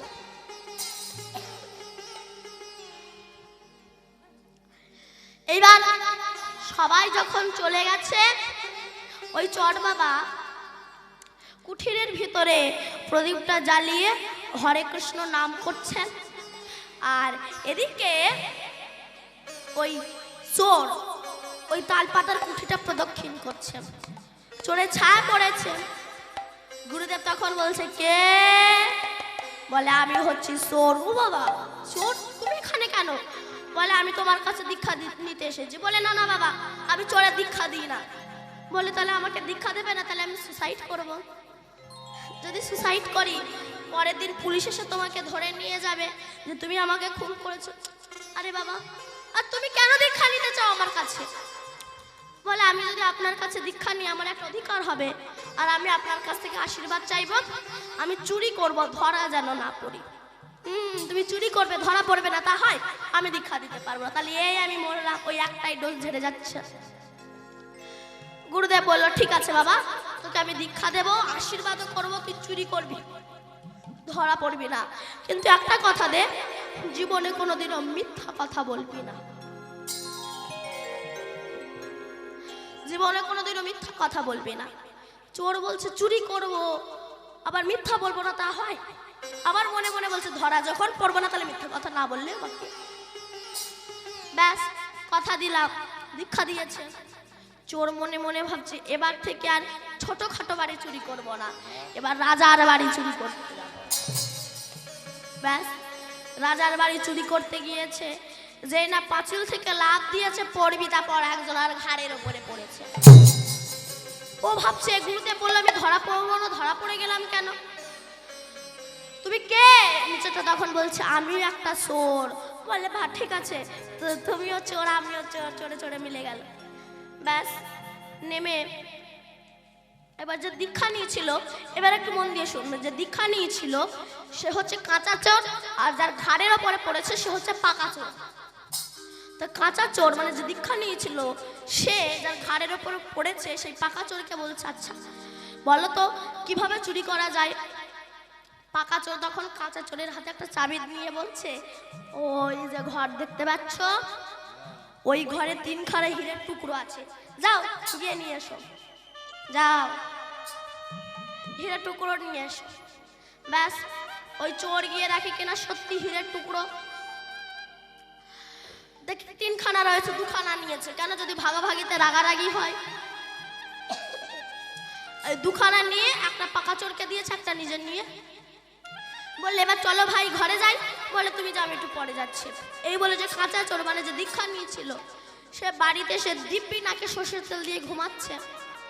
এদিকে সকালবেলা রাজবাড়ি চুরি হয়েছে। রাজা বলছে যা গ্রামের ওই ন্যাপলা ও চুরি করে, ওকে ধরে নিয়ে আয়। রাজার মন্ত্রীরা চোরের হাতে পায়ে দড়ি বেঁধে টানতে টানতে নিয়ে আসছে। চোর বললো এটা কি হলো? গুরুদেব বললো ধরা পড়বো না, ধরা পড়ে গেলাম কেন? নিয়ে এসেছে। রাজা বললো ন্যাপলা তুই কাল চুরি করেছিলি না? ওই যে বলেছে জীবনে মিথ্যা বলবো। বলে হ্যাঁ রাজা মশাই আমি চুরি করেছিলাম। তবে আমার সঙ্গে একজন ছিল, সেও চোর। তা তিনখানা হীরার টুকরোর মধ্যে আমি দুখানা নিয়েছি, ওকে একটা আমি একটা নিয়েছি। আর একখানা আছে, হ্যাঁ রাজা মশাই আছে। মন্ত্রী গিয়ে দেখা তো আর একখানা হীরার টুকরো আছে কিনা। মন্ত্রী গিয়ে দেখে কিনা সত্যি হীরার টুকরো আছে। মন্ত্রী মনে মনে ভাবছে, যদি আমি গিয়ে বলি রাজামশাই চোর পেলে কি কোনো কিছু কোনোদিনও রেখে যায়, ও সব নিয়ে গিয়েছে, তাহলে এই হীরের টুকরোটা আমার হয়ে যাবে। এই বলে হীরের টুকরোটা পকেটে পুরে নিয়ে রাজামশাইয়ের কাছে এসে বলছে, মহারাজ চোরে না শোনে ধর্ম কথা, ও সব নিয়ে গিয়েছে। চোর বললে, বিশ্বাস করুন রাজামশাই একটা ছিল। মন্ত্রী বললে, রাজামশাই আপনি চোরের কথা বিশ্বাস করবেন না আমার কথা? বলে, চোরের কথা বিশ্বাস করবো কেন না, কালকেও যার ঘাড়ের ওপর পড়েছিল সে অন্য কেউ নয়, সেটা হচ্ছে আমি। ওই মন্ত্রীকে গুলি করে আগে মেরে দে, আর ওই মন্ত্রীর আসনে চোরকে বসিয়ে দে। মন্ত্রী হওয়ার আগে চোর বলল, মহারাজ আমাকে একটুখানি সময় দিন, আমি একটু গুরুদেবের কাছে যাই। এই বলে চোরটা ছুটতে ছুটতে গুরুদেবের কাছে এসে বলছে, গুরুদেব জীবনে একটা কথা শুনেছিলাম, কি মিথ্যা বলবি না। সেই একটা কথা শুনে আজ যদি আমি চোর থেকে মন্ত্রী হয়ে যেতে পারি, তাহলে সারাটা জীবন যদি আপনার চরণে দাসখত লিখে দিই, তাহলে আমি ভগবান হয়ে যাব। আমি চাই না মন্ত্রী হতে, আমি সারাটা জীবন তোমার চরণে নিতাই গৌর হরিবল বলে নিজেকে সঁপে দিলাম। জয় গুরু জয় গুরু জয় গুরু দেব, তুমি মাতা তুমি পিতা তুমি স্বর্গময়। জয় গুরু জয় গুরু জয় গুরু দেব, তুমি পিতা তুমি মাতা তুমি স্বর্গময়। জয় গুরু দেব, তুমি পিতা তুমি মাতা তুমি স্বর্গময়। জয় গুরু দেব, তুমি মাতা তুমি স্বর্গময়। তাই গুরু কৃপা হেকে বেলাম শিষ্যস্য পরম মঙ্গলাম। গুরুদেবের কৃপা হলে সমস্ত কৃপা হবে। আমি আর একটু গুরুদেবের একটা গান গাই, কেমন? দিন তোর আনন্দে যাবে ধরে গুরুর নাম, ধরে গুরুর নাম, গুরু ব্রহ্মা গুরু বিষ্ণু গুরু ভগবান। দিন তোরে আনন্দে যাবি ধরে রে গুরুর নাম, দিন তোরে আনন্দে যাবি ধরে রে গুরুর নাম, গুরু ব্রহ্মা গুরু বিষ্ণু গুরু ভগবান। তোরে আনন্দে যাবে ধরে গুরুর নাম, ধরে গুরুর নাম, গুরু ব্রহ্মা গুরু বিষ্ণু গুরু ভগবান। গুরু মাতা গুরু পিতা গুরু ভগবান, জগৎগুরু শ্রীকৃষ্ণ সর্বশক্তিমান। গুরু মাতা গুরু পিতা গুরু ভগবান, জগৎগুরু শ্রীকৃষ্ণ সর্বশক্তিমান।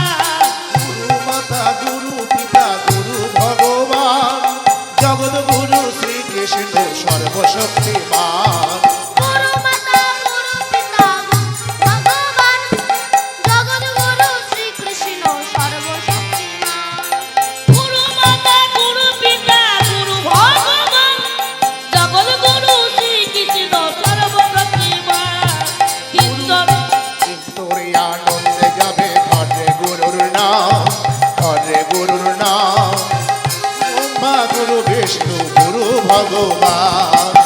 তোরে আনন্দে যাবে ধরে গুরুর নাম, ধরে গুরুর নাম, গুরু ব্রহ্মা গুরু বিষ্ণু গুরু ভগবান। দিন তোরে আনন্দে যাবে ধরে রে গুরুর নাম, ধরে রে গুরুর নাম, গুরু ব্রহ্মা গুরু বিষ্ণু গুরু ভগবান। তোরে আনন্দে যাবে ধরে গুরুর নাম, ধরে গুরুর নাম, গুরু ব্রহ্মা গুরু বিষ্ণু গুরু ভগবান। আস্তে এইবার মা সচি মাতা ঈশানকে বললে, যা বাবা একটু কাশীনাথ খুড়োকে ডেকে নিয়ে আয়। কেন? সচিমায়ের মনে বড় ইচ্ছা নিমাইকে বিবাহ দেবে। সচিমাতা মনে মনে ভাবছে, আমার তো বয়স হয়েছে, আমার নিমাইকে কে দেখবে, তাই যদি নিমাইয়ের একটা বিয়ে দেওয়া যায় অনেক ভালো হবে। যা বাবা, একটু কাশীনাথকে ডেকে নিয়ে আয় তো। আবার তোর তো একটু জোরে জোরে কথা বেরিয়ে যায়, একটু আস্তে আস্তে কথা বলিস, কেউ যেন না জানতে পারে। তাড়াতাড়ি গিয়ে কাশীনাথ ঘটককে ডেকে নিয়ে আয়। ঈশান তখন কাশীনাথ ঘটককে ডেকে এনেছে। সচিমা বলছে, ও কাশীনাথ খুড়ো, এসো এসো, বসো তুমি। ও খুড়ো, বসো তুমি।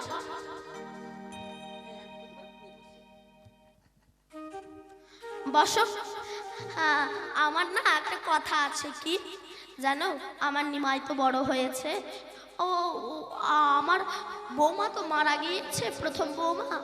তা আমি ভাবছি আর একবার যদি আমার নিমাইয়ের বিবাহ দেওয়া যায়। আমি মা সচিমাতা কাঙালিনী, দিনহীন বৃদ্ধা হয়ে গিয়েছি, একদিন তো মারা যাব। আমার নিমাইকে কে দেখবে বলতো বাবা কাশীনাথ খুড়ো? তা তুই যদি আমার ছেলেটার বিয়ে দেওয়া যায়, যখন মরার সময় অন্তত নিশ্চিন্তে মরতে পারবো। কাশীনাথ বলছে, আচ্ছা তোমার কি কোনো পাত্রী দেখা আছে? না, আমি পাত্রী দেখে দেব। বলে, তোকে অত পাত্রী দেখতে হবে না, আমার পাত্রী দেখা আছে। কে? না, ওই মালঞ্চ পাড়ায় সনাতন মিশ্রের কন্যা, যার নাম হলো বিষ্ণুপ্রিয়া দেবী। ও ওই সনাতন, ও তো আমার বাল্যবেলার বন্ধু। আচ্ছা ঠিক আছে মা, আমি যাব, গিয়ে ওই সনাতনকে বুঝিয়ে বলবো কোনি যে তোমার কন্যাকে যদি বিবাহ দাও মায়ের সঙ্গে।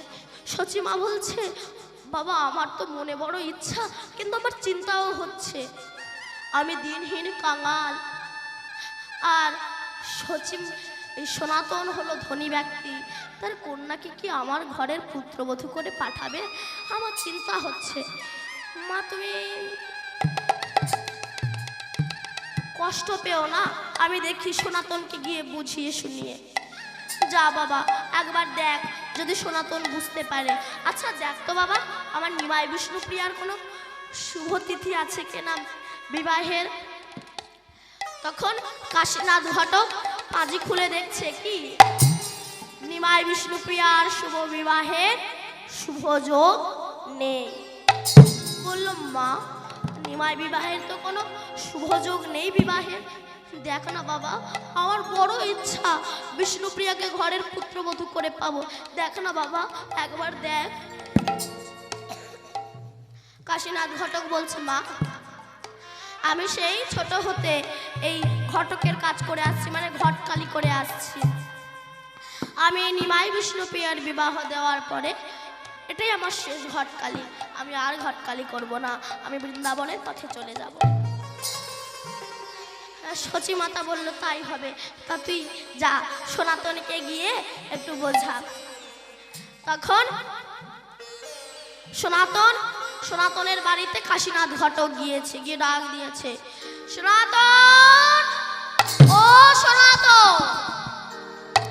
এখন সনাতনের ছেলে, সে না একটু হ্যাংলা টাইপের, মানে বোকা, তার নাম হলো যাদব। সনাতন যাদবকে বলছে, যাদব যাদব গিয়ে বল বাবা বাড়িতে নেই, ঠিক আছে? যাদব তখন কাশীনাথ ঘটকের কাছে এসে বলছে, কাশীনাথ ঘটক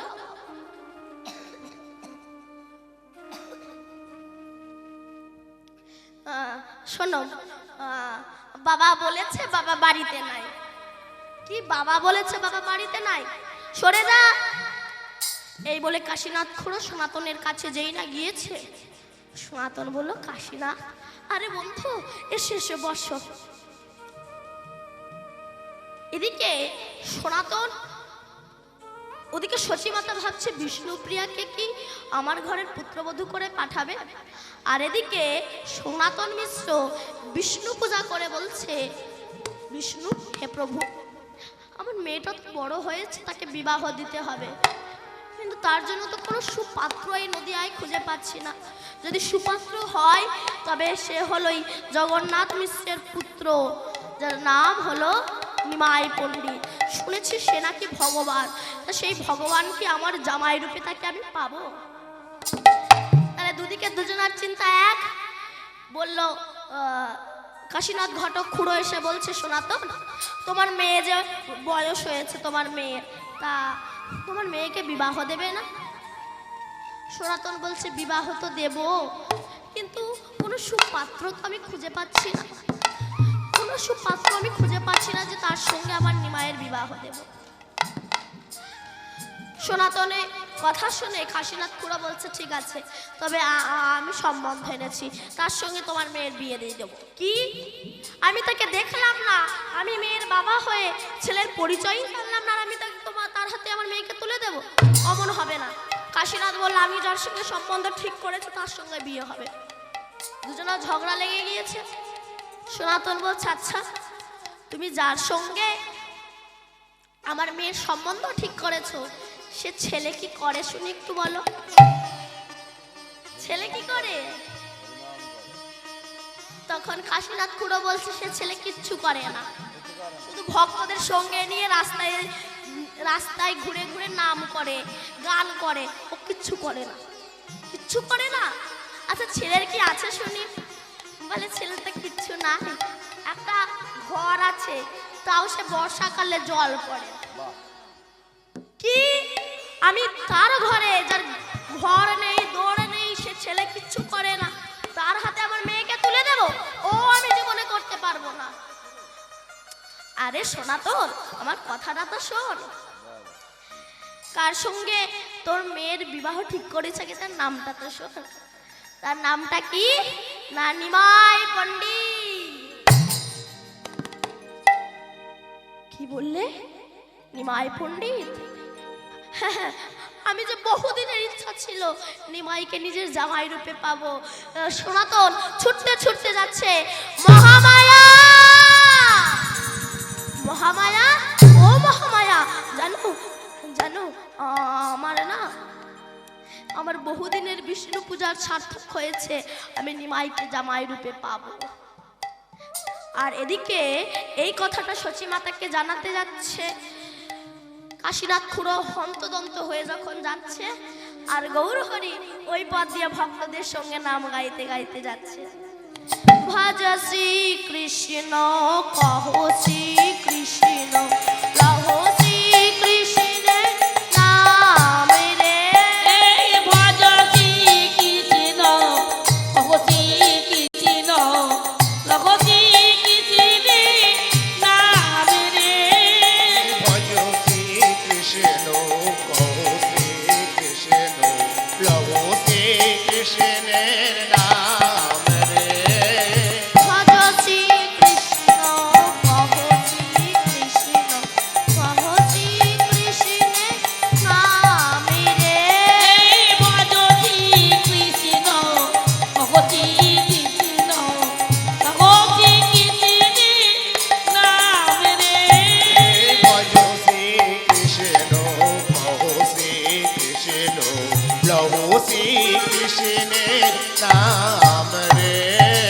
যে জনা কৃষ্ণ ভজে, সে হয় আমার প্রাণ রে। যে জানো শ্রী কৃষ্ণ বাজে, সে গায় আমার প্রাণ রে। আর যে জনা শ্রী কৃষ্ণ ভজে, সে হয় আমার প্রাণ রে। ভজ শ্রী কৃষ্ণ কহ। আরে কাশীনাথ ঘটক না? ও কাশীনাথ, ও খুড়ো, একটু দাঁড়াও। বলে, হন্তদন্ত হয়ে কোথায় যাচ্ছ? আরে হ্যাঁ, তোমার বিয়ে তুমি জানো না? যার বিয়ে সেই জানে বিয়ে, আমার আবার কিসের বিয়ে? বলে, বাবা তোমার বিয়ে আর তুমি জানো না, তোমার বিয়ে তো তোমার মাই ঠিক করেছে। আমার মা ঠিক করেছে? মা!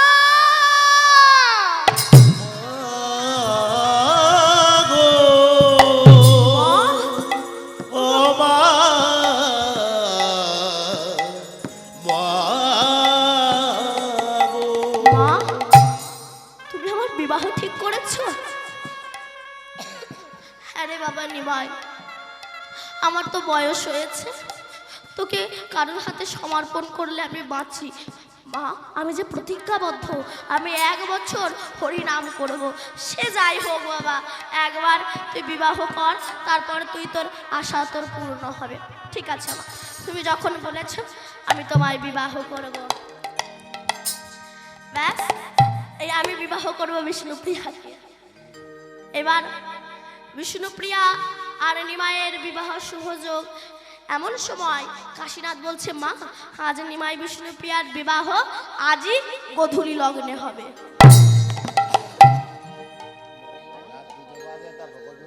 ওই বিষ্ণুপ্রিয়া, উঠে যাও।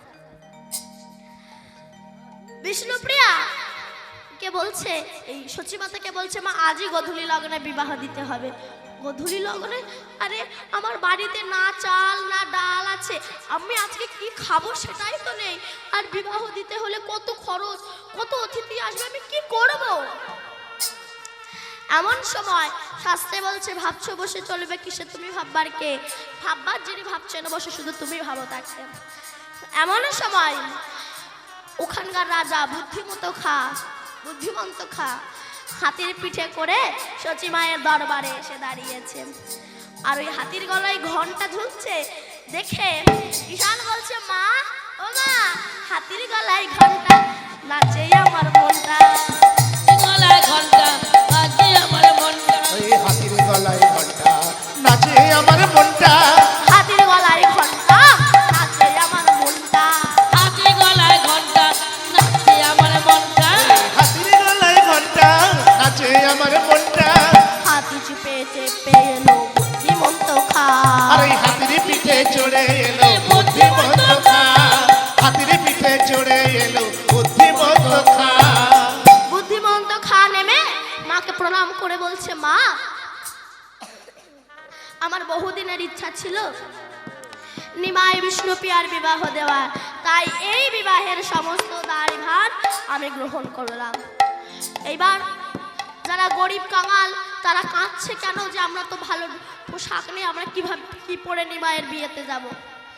নিমাই বললেন, আমার বিয়েতে কেউ হাসবে কেউ কাঁদবে তা হবে না। তখন বুদ্ধিমন্ত খা বলল, মা, এই বিবাহের সমস্ত দায়িত্ব আমি নিলাম। আর নদিয়াবাসীর সমস্ত কিছু দান করলেন, গহনাগাটি দান করলেন, যে বিষ্ণুপ্রিয়ার নিমাই পণ্ডিতের বিবাহ হবে। এইবার সচিমা বলল, তাহলে নিমন্ত্রণ করতে হবে তো সমস্ত পাড়া প্রতিবেশীকে। এইবার সবাই গিয়ে পাড়া প্রতিবেশীকে নিমন্ত্রণ করছে। শোনো শোনো শোনো শোনো, শুনুন শুনুন নদেবাসী, শুনুন দিয়া শুনুন শুনুন নদেবাসী, শুনুন দিয়া মন। শুনুন শুনুন নদেবাসী, শুনুন দিয়া আর শুনুন শুনুন নদেবাসী, শুনুন দিয়া মন। মহাপ্রভুর বিবাহেতে সবার নিমন্ত্রণ। শুনুন নদেবাসী, শুনুন দোকানদার ভাই, মহাপ্রভুর বিবাহেতে সবার যাওয়া চাই। মহাপ্রভুর বিবাহেতে সবাই যাওয়া চাই। এইবার সবাই আসবে। এবার নিমাই পণ্ডিতকে নিয়ে সবাই মিলে এবার জল সাধতে যাবে। কেমন? জয় রাধে। জল সাধতে যাবে। এবার যে যার মতো আনন্দ করতে করতে যাচ্ছে। কেউ উঠে আসবে, আসুন, বিজোড়ে যেতে হবে। 3 জন নাই 5 জন, আপনারা উঠে আসুন।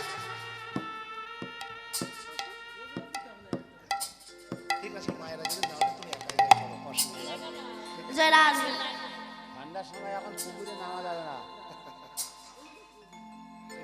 চলেছেন জল সাধতে। কেমন? জল সাধন মঙ্গল, আরে ও আরে ও আরে ও।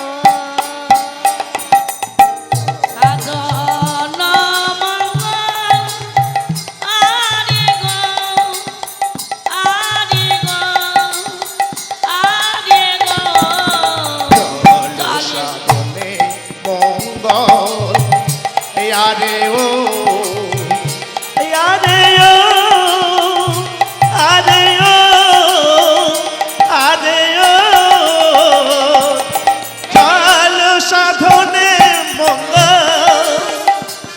আরে ও ওই আরে ও আরে ও।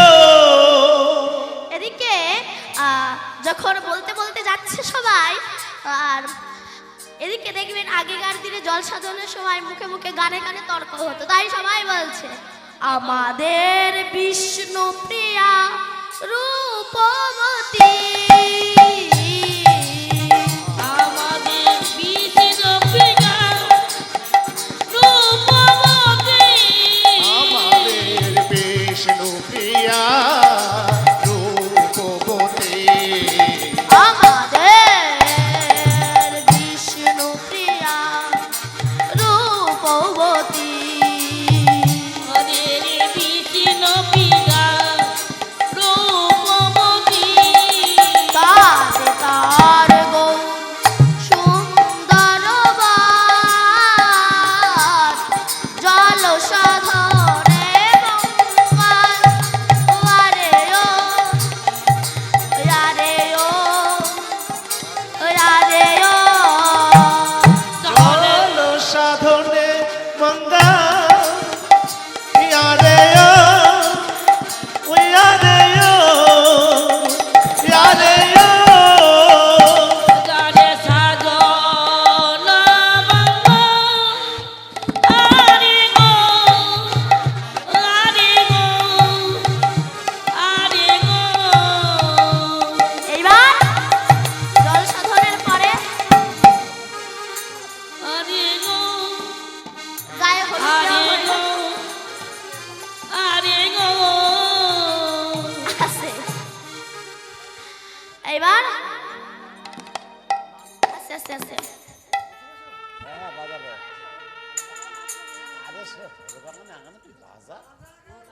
জয় রাধে।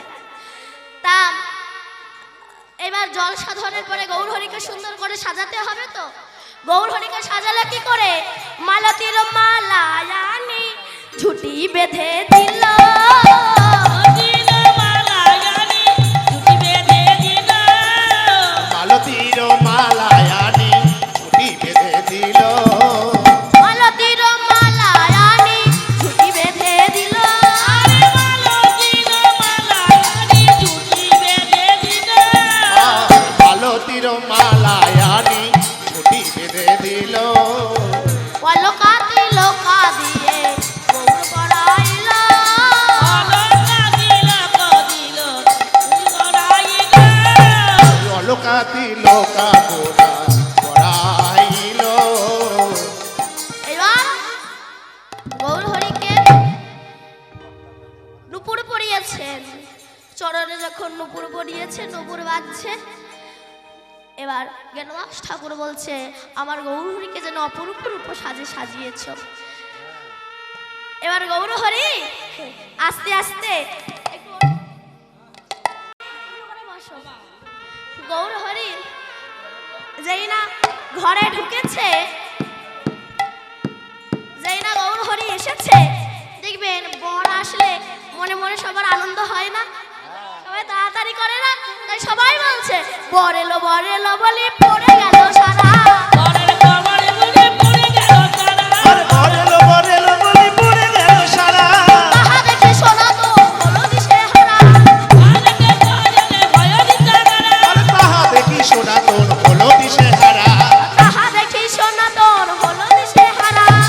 আজকে কাজল হলো দিতে গেলে, আর তাহা দেখি সনাতন হলো দিশে হারা।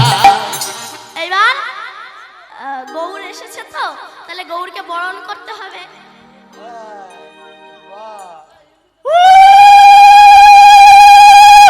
নিজের মেয়েকে নিজে উদ্যোগ নিচ্ছ।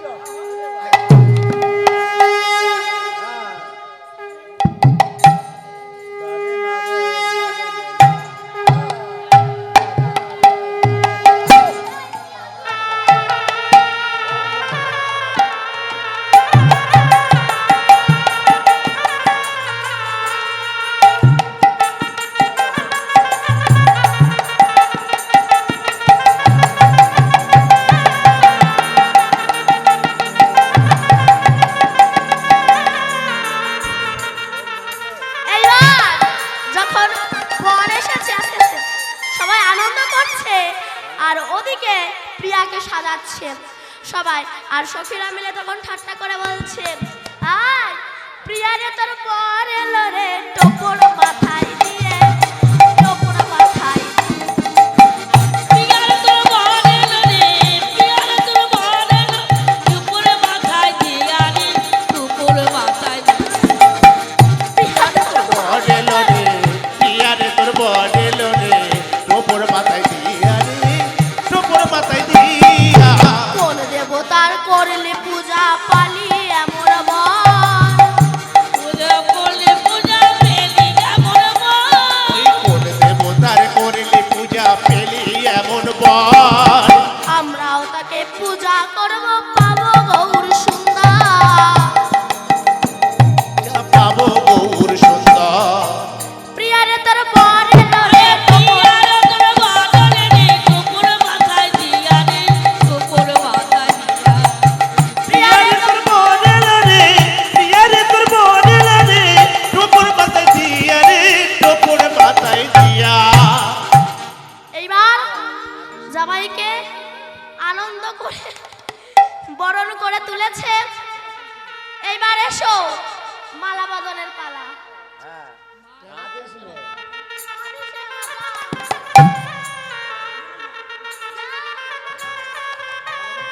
হ্যাঁ, ওটা বন্ধ করো, বিয়েটা করে নাও। আগে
আস্তে, এবার সিঁদুর দান হবে কেমন? হ্যাঁ।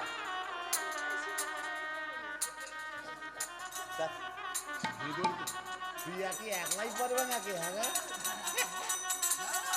করিয়ে দিচ্ছি দা।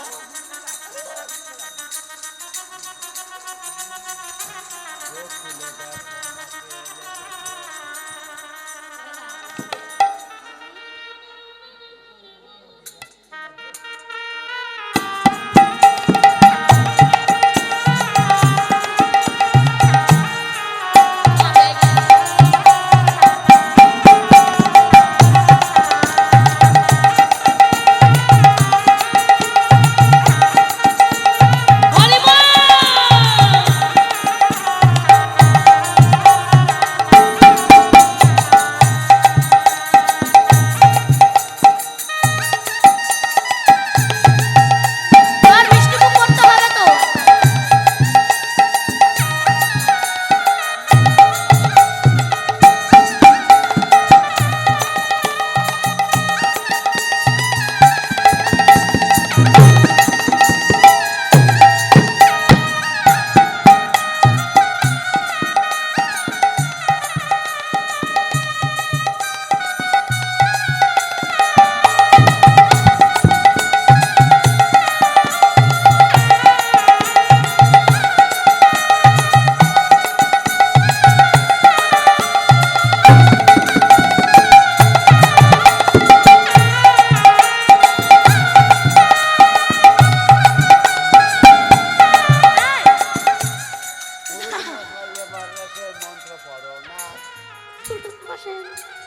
জয় রাধে। এবার নিমাই বিষ্ণুপ্রিয়ার বিবাহ দেওয়ার পর মা মহামায়া বিষ্ণুপ্রিয়াকে বলছে, প্রিয়া আয় প্রিয়া, শোন তোকে আমি যে শিক্ষা দিয়েছি,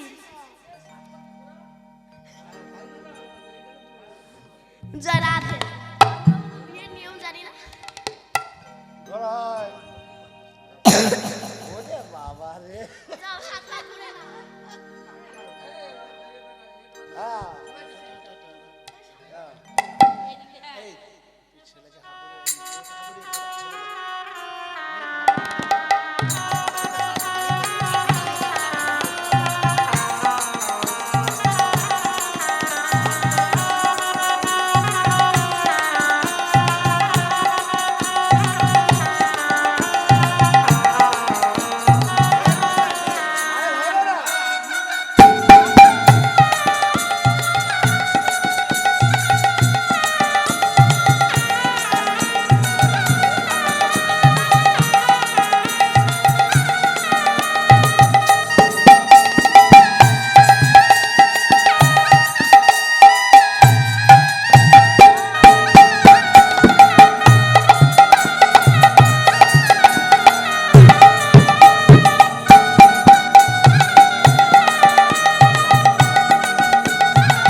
ব্যাস। তাই সচিমা বলল, তুই যে ঘরে যাচ্ছিস সেই ঘরে এক বৃদ্ধ মা আছে, তুই সেই বৃদ্ধ মাকে দেখিস কেমন। এবার নিমাই বিষ্ণুপ্রিয়াকে বিবাহ করে মায়ের ঘরে এসেছে। এবার মা আরতি করবে তো, পুত্রবধূকে ঘরে তুলবে, আরতি করবে তো।